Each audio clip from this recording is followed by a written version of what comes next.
Guys, nandito pa rin po ako sa Hinulugan Taktak, pero pauwi na. Galing po kasi ako sa ibaba saan sidinip ko yung napakagandang falls.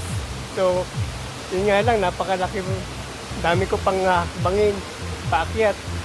So dito po kasi, dito bago kayo makarating, meron talagang mga hagdanan. Dahil pabalik na ako, so medyo matarik pa yung akyatin ko.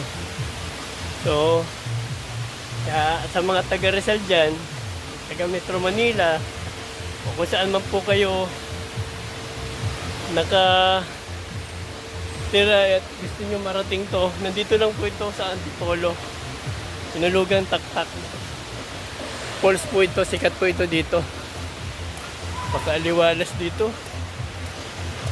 Doon po yung sinasabi kong pool, swimming pool din po dito sa mahilig mag-swimming. Puntahan nyo lang po itong lugar na to. At kita-kita po ulit tayo sa susunod kong vlog. Huwag nyo na lang kalimutan akong i-follow, like and share na rin. Pag-subscribe na rin po ako sa aking YouTube channel. Thank you sa panonood and God bless.